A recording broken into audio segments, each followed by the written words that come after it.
នឹងឯងបងប្អូនថ្ងៃនេះយកប្រភេទលបត់ចាខ្នាតធំយកមកបង្ហាញជូនបងប្អូនម្ដងសម្រាប់លបនេះខ្ញុំអាសាបង្ហាញជូនបងប្អូនណាពីច្រើនខ្ញុំបង្ហាញតែខ្នាតទូទូអញ្ចឹងបងប្អូនដូចនេះដូចប្រភេទលបសាច់ក្រាស់ពណ៌លឿងពណ៌ខ្មៅខ្នាតទូទៅក៏ខ្នាតកណ្ដាលខ្ញុំអាសាបង្ហាញតែខ្នាតធំនេះខ្ញុំមិនដែលបង្ហាញទេសម្រាប់ខ្នាតធំនេះតម្លៃណែលើសពីខ្នាតទូតែឆ្នាំទៅខ្ញុំលក់ចេញ25,000ឆ្នាំនេះខ្ញុំគិតតម្លៃទៅ20,000នេះអញ្ចឹងមានការចុះតម្លៃចេញពីឆ្នាំទៅអញ្ចឹងសម្រាប់បងប្អូនដែលគាត់ត្រូវការលបអីហ្នឹងហើយចង់ប្រើប្រភេទលបប្រភេទដូចលបប៉តខ្នាតទូទៅអញ្ចឹងតែគាត់ចង់បានខ្នាតធំគាត់អាចមើលខ្នាតនេះបានចាមុខ5 ទឹកកម្ពស់វា1.2 ម៉ែត្រទឹកចាកម្ពស់វាខ្ពស់ហើយមុខវាធំបងប្អូនចាធំមែនតើបងប្អូនមើលតម្រងលបពីរហ្នឹងណាសាច់ក្រាស់នេះគឺខ្នាតទូចហើយលបនេះគឺខ្នាតធំហើយលបហ្នឹងដោយការខ្ញុំធ្លាប់បង្ហាញបងប្អូនអញ្ចឹងវាមានខ្នាតតូចខ្នាតបន្ទាប់ខ្នាតធំអញ្ចឹងវាមានច្រើនធឺ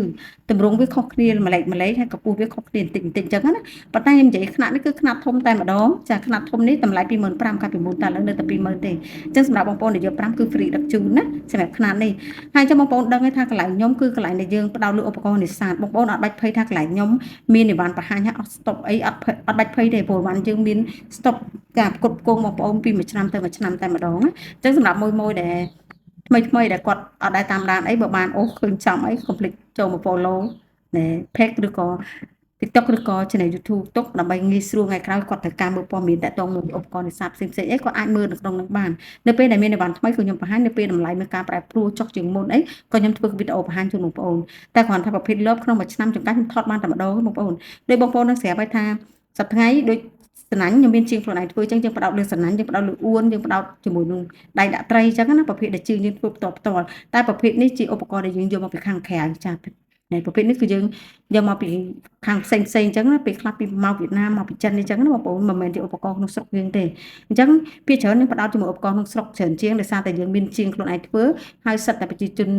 ខ្មែរយើងអ៊ីស្លាមអញ្ចឹងក៏គាត់អ្នកធ្វើអញ្ចឹងណាបងប្អូនអញ្ចឹងទៅយើងក៏ជួយយកមកប្រម៉ូទក្នុង page ហើយក៏ធ្វើការ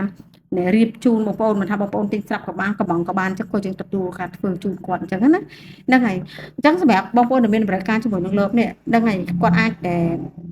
check បានណាខ្ញុំដាក់ link នៅខាងក្រោមវីដេអូតម្លៃមាននៅនឹងស្រាប់ system មាននៅនឹងបងប្អូនអាចធ្វើការកំងដល់ខ្លួនឯងបានទៀតអញ្ចឹងដោយសារតែដល់ពេលដល់រដូវចាប់ផ្ដើមពីញឹកមែនទែនគឺខ្ញុំតបអត់តនេះបងប្អូនអធិស្ឋានណាហ្នឹងហើយអញ្ចឹងបងប្អូនអាចដាក់ការកំងបើមួយនេះចាស់គាត់ធ្លាប់ order ហើយគាត់ដឹងហើយគាត់អាចធ្វើការកំងដល់ផ្ទាល់តែម្ដងណាបើសិនជាប្រភេទលើប្រភេទងាយដូចលើដូចអីចឹងគឺយើងតម្លៃអត់សូវមានការប្រែប្រួលទេតែនេះខ្ញុំផ្កាយនៅក្នុងហ្នឹងហើយបើសិនជាមានការប្រែប្រួលដូចប្រភេទលើនេះ